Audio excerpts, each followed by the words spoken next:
And so what if you shifted your mindset to say every single day, I'm going to try and get 10 people to tell me no. Then it's not when they say no to me, that's just one more on the list. I'm not worried about it. If I said, I'm going to get 10 people to tell me yes, then I got to get through all the no's, and it might not happen for a while. But if I'm looking for no's, I start getting on a roll. What if I got 20 no's? What if I got 30 no's? Because there's going to be some yeses in there somewhere. It's just a mental mindset. When you are coaching or starting out with new agents, what is one thing that you might say to them? My slogan is build relationships, solve problems, and have fun. I know as a new agent, we're trying to get buyers, we're trying to get sellers, we're trying to get referrals, but I learned very early in my career, and it just has become my philosophy since, if I can build relationships every day, either a new relationship with someone I've never met or deepen a relationship with someone that I've known for years, if I can help people solve their problems, whether they're real estate related problems or not, if I'm a good problem solver, when someone has a real estate problem, you're probably going to come to the person who's a good problem solver. If I can have fun doing it, that's a pretty good day. Somebody's been lying to you. There's a lie floating around real estate that says, if you just find the perfect strategy, everything will finally click. But you know what? After watching this industry for years, here's what I know. Perfect doesn't build careers, repeatable does. And the people who last, they're not the ones that are chasing the latest fad or the latest tech. Instead, they earn memory. That's why today's guest matters. Sean Carpenter has been in real estate since 1998. He survived the shifts, the platform changes, the market cycles, while also staying relevant, influential, and trusted the entire time. He's a nationally recognized speaker, a top trainer, an active realtor, and named one of the most influential voices in real estate social media, not once, not twice, but 3 times. Sean teaches agents how to build businesses people actually remember by creating real experiences, using simple systems, and showing up with consistency without losing their personality in the process. This episode is about visibility that lasts, systems that serve you, and why enthusiasm isn't fluff, it's fuel.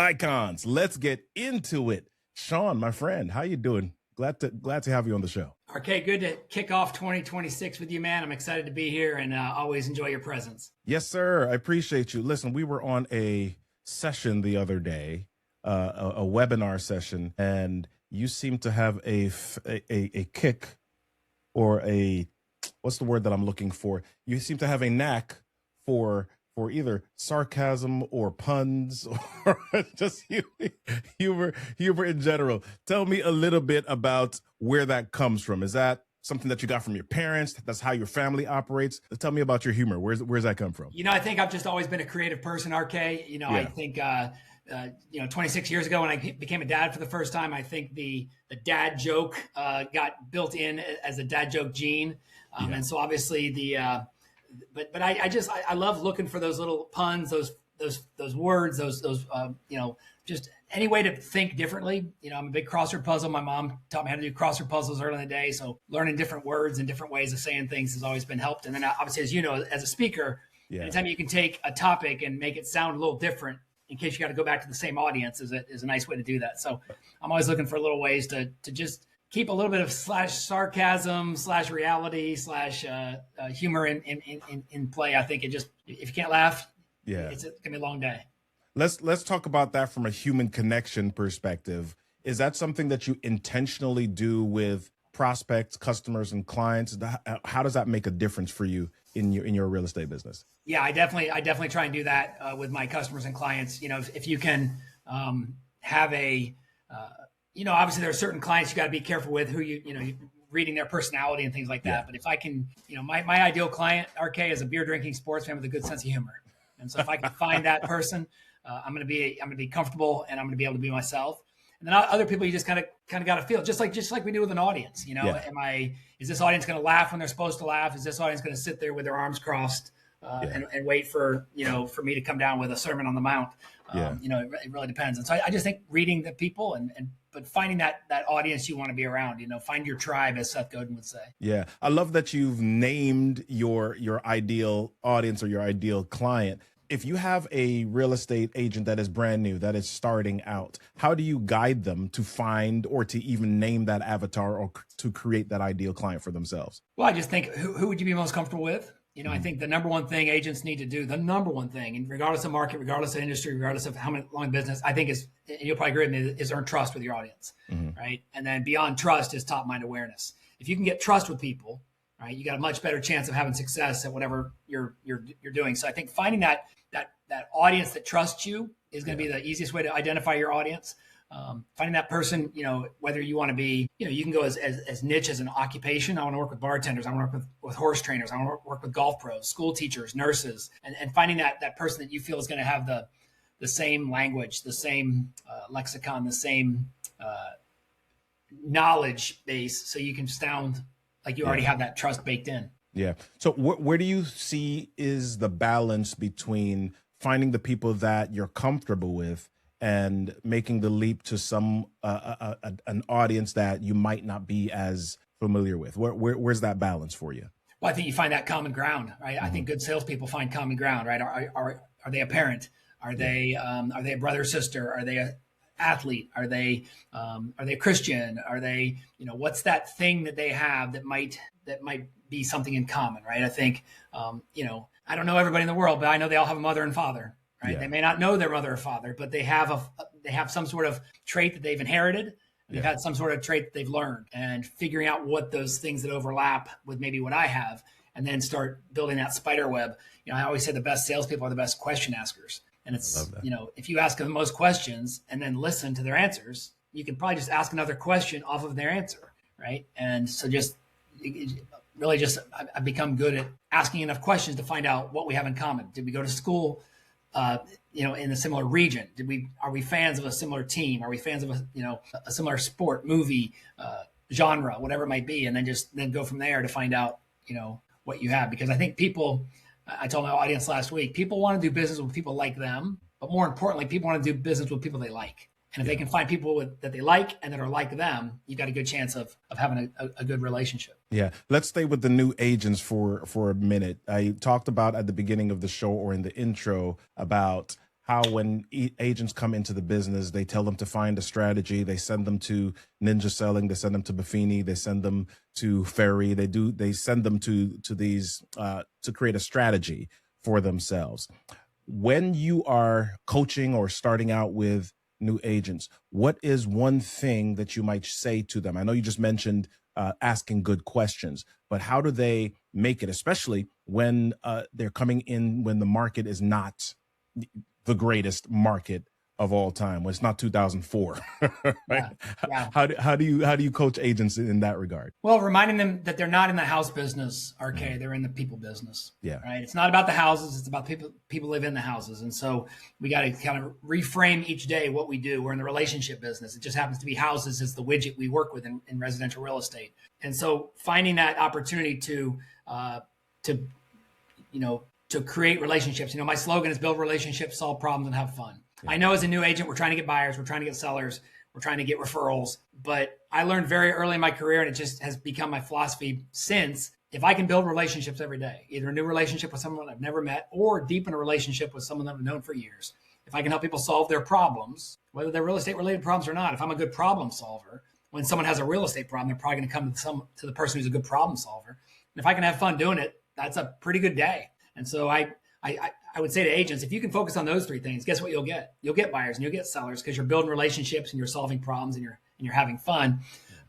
But I guess the main thing is, what should the agents be doing each day as a brand new agent, right? Is keep it really simple. Conversations and appointments. Can I have enough conversations each day to lead to an appointment with somebody? Whether that's a real estate related appointment or not, any appointment is an opportunity to talk about life. Right? Talking Buffini, talking Ninja, talking Tom Ferry. They all talk about just having conversations about people's lives and then finding opportunities that there might be a real estate move happening at some point down the road. And so conversations and appointments is really where it breaks down. And then from there, you start building your 4 levels of your business. And then you have systems in place to touch those people so that you can become top of mind. Yeah, I want to talk systems, but I want to get something. I want to lean into a personality-based thing first, because in a lot of sales-based industries, there is an undertone of it's easier for the extroverts, right? So somebody who may not be adept at creating conversations or wanting to do that in a big way, how does that person who is a little bit more in their head, a little bit more needing space from people, how does that person make it in real estate? Well, once again, go back to that tribe we talked about earlier. Find that small, viable audience, those words that Seth Godin uses all the time. Small viable audience of people like you, you're probably going to have a natural comfort level talking to, right? You can talk quiet. You can be a supporter. You can be a not a front of the stage person like you and I might be, right? And I think people will, you'll find your tribe by doing that, finding that right person. But, obviously where trust comes from is the 3 C's, right? There's competence. Are you good at what you do? Do you know your stuff? So obviously as a newer agent, a quieter agent, more of an introverted agent who wants to be in sales, but isn't maybe a salesman, the competence is going to be huge for people to trust you. Do you know what you're talking about, right? The second C is confidence, right? And confidence is something people hear. It's something people see. I think confidence is something people feel, right? When you're just around someone who you feel they know what they're talking about. And I don't care if you're a quiet, introverted person or a gregarious, outward, extrovert. If you're confident in what you do, it's going to show. And the third C is consistency, and are you consistently showing up with competence and confidence? And people will trust you. And the more they trust you, my doctor, my personal, my family medicine doctor, he's the quietest guy I know. But man, don't I trust him? And I'm in that when I'm in the waiting room and I go to see him for my physical, or he doesn't need to be a salesman to me because I trust him. And so I think I bet you all know people that some are quiet and some are, some are loud. And I've trusted both and I've untrusted both, right? Yeah. So we started to talk a little bit in the intro as well about the different cycles of the industry, and to make it in the industry, number one, there's some characteristics, some traits that you've got to have, work ethic, etc. What is something that is different when the real estate cycle is on a high than is different when it's on the low? When we're on the low end, an inventory is low and it's harder to sell. What does a real estate agent need to have in that type of market? Probably the ability to handle rejection. Right? There's 2 things an agent does with his or her day. You either do business development activities or business support activities. And the business support stuff, I think most people lean towards because it's easier and it's got to get done. Don't get me wrong. We got to get deals from contract to closing. But the reason why most agents focus on the business support side, is that there's no rejection involved in the business support side, right? Being on MLS all day isn't going to say no thanks. Being in Canva, making a flyer isn't going to say I have a friend in the business. But the business development activities will. And so I think as soon as you can learn to overcome that, and that's a hard thing for people to do, right? You think about, I always tell this story about, remember when you were a little kid, RK, and you went trick-or-treating, the first time you went trick-or-treating without your parents, remember that? It was like you and your probably middle school buddies, and you were so intent on getting as much candy as possible. You didn't bring a pumpkin. What'd you bring? You brought a pillowcase. Remember that? Yep. You brought a pillowcase, right? You were so cocky you were going to get so much candy. And when you and your buddies ran from house to house, if you went to a house and the lights were on and you rang the bell but nobody answered the door, what'd you do? You just went to the next house. You didn't stop to think, am I wearing the wrong costume? Am I with the wrong friends? Did I ring the bell the wrong way? No, you just went to the next house and the next house and the next house because that's where the candy was. But then we become adults. When someone says no to us, we think it's about us. We take it personally. We think we're the wrong company. We're wearing the wrong clothes. We said the wrong things. And we got to go to the next house and the next house and the next house because that's where the candy is, right? And so that mentality, I think, it's hard to teach. But once you get that in a good market or a bad market, it's just about how many no's can I get past before I find that yes. And so what if you shifted your mindset to say every single day, I'm going to try and get 10 people to tell me no. Yeah. Right? Because then it's not, when they say no to me, that's just one more on the list. I'm not worried about it. If I said, I want to get 10 people to tell me yes, then I got to get through all the no's, and that might not happen for a while. But if I'm looking for no's, I start getting on a roll. What if I got 20 no's? What if I got 30 no's? Because there's going to be some yeses in there somewhere. And so it's just a mental mindset of looking for the no's, right? Going out and getting more candy. Yeah. Yeah, that's awesome. So I love all of that. And let's start talking systems a little bit, because when I got into real estate first, that was in 2004-ish. I could just open my front door and sell a house. I didn't have to work that hard, right? They were telling us, hey, you got to do postcards. You got to wear your name badge in the supermarket, and people will automatically come up to you and they say, oh my gosh, you're a real estate agent. I need to sell my house, or I'm looking for a house. So now, where technology has changed the game, you've got AI, you've got CRMs that are just way different than, what was it back in the day? ACT, Act, Goldmine. Yep. Yeah. Top producer. Yeah. Yep. Now that we have technologies that are in the game here, how do I, as an agent, keep from being overwhelmed with all of the different technologies and find a system that works for me? Well, let me talk about the system that I sort of use to build my business up. First of all, mentally think of this maybe metaphor. We as realtors, we as salespeople need to think like a farmer, right? Because we get into real estate and we want to grow our business. Someone gets out of corporate America and becomes a farmer. They don't just have a crop the next day. They have to till their field. They have to get the big rocks out and they have to turn the soil over, and they still don't have a crop. They got to put seeds in the ground and they still don't have a crop. They got to water and fertilize and prune and be patient. Well, the same thing we need to do as agents is put seeds in the ground every single day. So when I kind of left my director of training role, RK, and went back to being an agent, I said, I need to kind of rebuild my business the way I teach agents to do. So I said, what if I each day did what I called the 4-H club? And that was me mentally putting seeds in the ground each day. And the 4-H club for me was this. I do 5 handwritten notes. That's the first H, handwritten notes. I do 5 handwritten notes to 5 people in my sphere or book of business every single day. Because I know at the end of the day, when you get home and check your mailbox, if there's 5 things in there, 6 things in there, 8 things in there, and one's a handwritten note, you're probably going to open the handwritten note first. So I write 5 handwritten notes. The second H is I do the hot sheet. I run the hot sheet for my specific town I live in Central Ohio. I look at the new listings, the price changes, the in contracts, the closings, the expireds and cancels if there are any. I looked at it the first time as a realtor to make sure I know what's going on in my market. Then I look through it a second time. I go down the same list and I think to myself, do I know anybody that lives a couple blocks from this property or in the same subdivision, in the same neighborhood? Because if I do, they're going to get a text or a phone call or an email that just says, hey, RK, I just want to let you know there's a new listing in your neighborhood. Hope you're doing well. Hey, RK, that house I told you about 2 weeks ago went into contract. Not sure what it's sold for, but I'll keep my eye on it. Right? It's just a top mind to let you know when you think real estate in your neighborhood, think of me. So that's the second H, hot sheet. The third H is I do my happy birthdays. I go onto Facebook and see which of my friends are having birthdays that day, and I wish them happy birthday. And if they're close friends of mine, they're going to get a video text message from me on my phone of me wishing them happy birthday. And then I do my high fives because I'm already on Facebook, so I'm going to do 5 likes on Facebook. I'll do 5 comments on Facebook. I'll jump over to Instagram and do 5 comments on Instagram.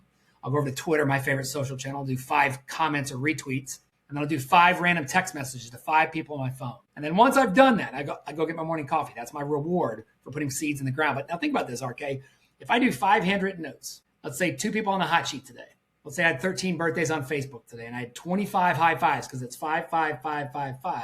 That's 45 people that are hearing from me before 9 or 10 o'clock in the morning. 45 people that have my name going across their screen or mailbox or inbox or brain. And how many of those were about real estate? How many of those were specific real estate pushes? Really only the 2 hot sheet ones. The hot sheet ones were even about real estate, but they weren't pushy, do you want to buy or sell a house messages. Now, if I do that 5 days a week, let's say at that cadence, that's 45 times 5, that's 235 people that have Sean Carpenter's name going across their top of mind at some point in time. Just like a farmer putting seeds in the ground, it doesn't bring you a crop today. Yeah. But you do that every single day, and eventually the seeds start coming through the ground. You start watering and fertilizing and pruning and staying in touch with those people. And all of a sudden, that one time someone mentions real estate in those people's worlds, or they have a real estate need, there's a pretty good chance they're going to reach out to me. So that was the first system that I still do to this day. I got it this morning and did 5 handwritten notes today. Yeah. Yeah. Do you have any words of caution inside of that? Because as we talk about systems, automation is a big piece of this, right? So if I have an assistant or if I've got somebody on my team that can do the handwritten cards for me and they can go onto my social media and say happy birthday to people for me, is there anything inside of that I need to be aware of, cautious about, or is it okay to have that as a piece of my system, to outsource most of those pieces of the system to other people on my team? I think you can certainly outsource it as long as you know, number one, that you have outsourced it. So if someone sees you at the grocery store and says, hey, thanks for the nice note you wrote me the other day, and you look at them going like, I wrote you a note? Yeah. What was it about? Yeah. Because then it quickly goes to, oh, it wasn't really you, it was somebody else, right? That's what we're dealing with right now. A lot of us are dealing with this Chat GPT wrote that. You didn't write it. Right? That wasn't your words. That was ChatGPT's words or AI's words. And so finding that authenticity, human nature, I think is huge. You could certainly have someone handwrite your notes. I've had people all the time say to me, I don't like my handwriting. So you could pay to have a handwritten note source. I just think it's less real right? I put something inside all of my handwritten notes. It's a little, I kind of took a pun of the logo of the ChatGPT and I call it Carp GPT. Right? It's a little sticker I put in there that says this was a genuine personal touch. That's what GPT stands for. A genuine personal touch from Carp GPT. So they know that it was written by me. And I'm okay if my handwriting gets squiggly and slanted at the bottom of my notes. Because people don't, I've never had someone call and say, hey, RK, that was a nice note you wrote me. You misspelled a word. Hey, that was a nice note you wrote me. I saw that you had to scratch out my daughter's name and rewrite it because you spelled it wrong.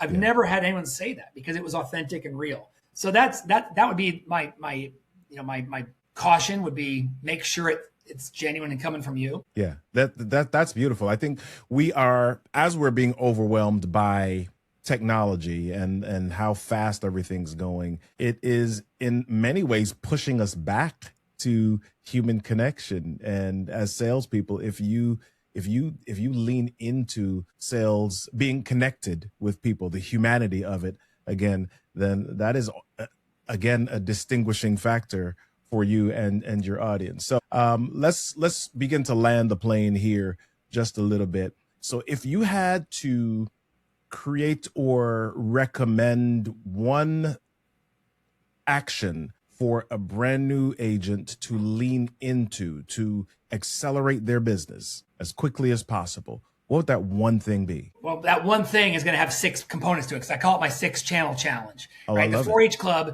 Club is great and it works for me. But some people aren't going to do the handwritten notes. Some people aren't going to do the pieces of it, right? But it works for me because it's just a cadence and I can get it done first thing each morning. But what I talk to a lot of new agents about, RK, is the 6-channel challenge because there's no reason, whether you're the newest agent in the industry or been in the business 40 plus years, you can't touch all 6 of these channels each day. The channels are face-to-face, voice-to-voice, that's a phone call, screen-to-screen, which is texting.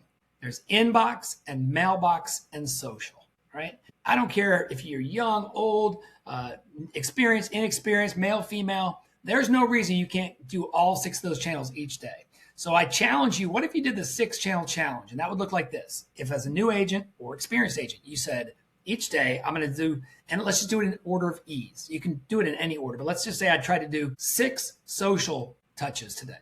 That could be 6 DMs or 6 comments or 6 somethings on Twitter, Instagram, Facebook, TikTok, whatever, 6 direct messages to maybe people or comments. The next one, let's do 5 text messages of 5 people in our sphere of influence, 5 people in our audience, 5 people in our phone, right? Have an awesome day, a funny GIF or a meme or something just to let them know that your name showed up on their screen, right?